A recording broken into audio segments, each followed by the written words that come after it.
Now, in my previous videos, I revealed my investment strategy on how you can make significant investments based on the Federal Reserve's monetary policies, and also some basics of other investment strategies, including scalping, narrative trading, and FX trading, which may work for some of you.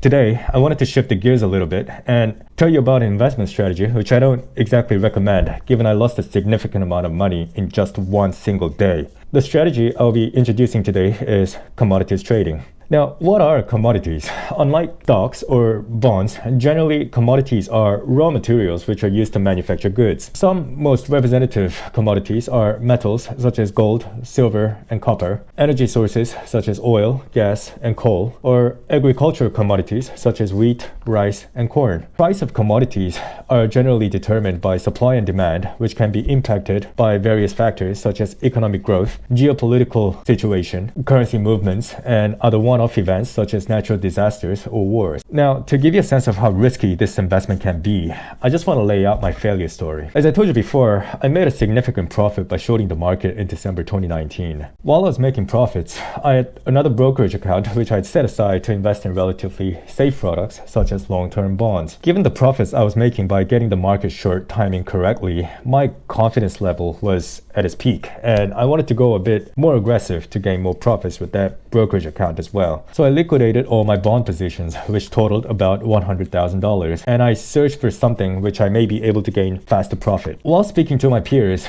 oil came into my radar. Now, there's two major types of oil in the market. First is WTI, which stands for West Texas Intermediate. This is a benchmark for blend of US manufactured oil, mainly from Texas, North Dakota, and Louisiana. Then there's Brent oil, which is an oil extracted from the North Sea of Europe. I was speaking to my peers, and we all agreed that WTI is currently significantly undervalued due to temporary impact from COVID. Now, if you look at this chart, WTI was trading at over $100 between 2014 and 2015, and between 2018 and 2019, it was trading at around $75 per barrel. However, with the outbreak of COVID, the price temporarily fell to around $18 per barrel, which means it fell by over 70% from its high a year ago. So in the middle of April 2020, we all decided to purchase leverage long ETF for WTI oil. Now, we did have reasons to invest in WTI. Number one, back in early 2020, the news was still dominantly reporting that COVID-19 is a temporary thing and should be resolved in about 3 to 6 months. Reports on vaccine developments were coming out every other day, and we were assured that after this issue is resolved, people will be traveling again and factories will be running again, which all run on oil. And number two, $18 per barrel was the lowest price point ever since the 9/11 incident in 2002. Now, back then, when we compared COVID against the 9/11, COVID didn't seem like a major event, given 9/11 event almost pushed the world towards another world war, which would obviously limit traveling and industrial activities all throughout the globe. I think WTI price went as low as $17 per barrel back then. So comparing the price, we thought $18 per barrel was hugely undervalued. And number three, from a technical aspect, WTI oil was in the oversold range, as you can see here. Given we thought COVID was temporary, we believe that market sentiment was way too skewed towards a negative view, and that if we hold WTI for a long term, we may be able to make at least triple the returns. After building up all our reasonings, we purchased WTI. I invested the $100,000 I had in that brokerage account, feeling comfortable with my decision. Now, I think it was like one business day after I made the purchase. I was monitoring the WTI chart, and I felt something was wrong. This was probably one of the most shocking moments of my entire life. Look at this chart to see what happened.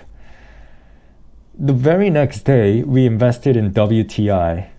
The price of oil didn't go down by 10% or 20% or 50%, but it actually went negative. I mean, how is this even possible? How can the price of a commodity be negative? This basically means that you need to pay the buyer money to sell your products. Now, by the time I woke up from the shock, my positions were obviously wiped out and my $100,000 was gone. I searched and I called the broker to find out what happened. And basically what happened is that all the listed oil-related products in the market are futures products. By futures, what I mean is that you're entering into a contract where you agree with the seller to trade a specific number of barrels of oil at a fixed price set for a future date. So when you're buying oil products in the market, you don't have to bring the physical oil barrels into your home, but you can just have an agreement on paper to purchase it in the future. And when the maturity comes, you can sell the contract to another party which actually needs the oil so that you can just take money off the table. Now, this generally works. Actually, it works all the time. But what happened here is people were so worried about COVID and oversupply of oil that no one could sell their futures contract to an actual buyer who needs the actual barrels of oil. So the futures contract holders got so anxious, given that they can't bring physical oil barrels to their homes, they decided to pay more money in reverse to the buyers to take the futures contract. So that's what happened. $100,000 gone in a single day. Now, when I think about it, back then, it wasn't even a shock because I couldn't even believe what I'm seeing. I mean, even a piece of paper has a price when it's sold in the market, and barrels of oil going into negative price range. This was not something I was expecting, and to add, this never happened in the history of oil trading market. But anyways, that's what happened. So given my failure, I really still can't get a sense of how you can trade commodities well. Even my peers who made a lot of money from scalping, narrative trading, FX trading, never successfully traded commodities in their lives. And I'm sure there are some gifted traders who may trade either based off scalping strategies or macro analysis, but from my perspective, there are too many uncertainties and one-off events which get in the way. To trade mid to long term, you need to predict events like COVID, war, geopolitical tensions, consumer demand, environment regulations, natural disasters, and etc., which is really not in the realm of my forecasting. So with that, I'll just end here on the commodities trading strategy. All I can offer for this is a real-life case study, which is a miserable failure, but I'll be back with more investment strategies in my upcoming videos.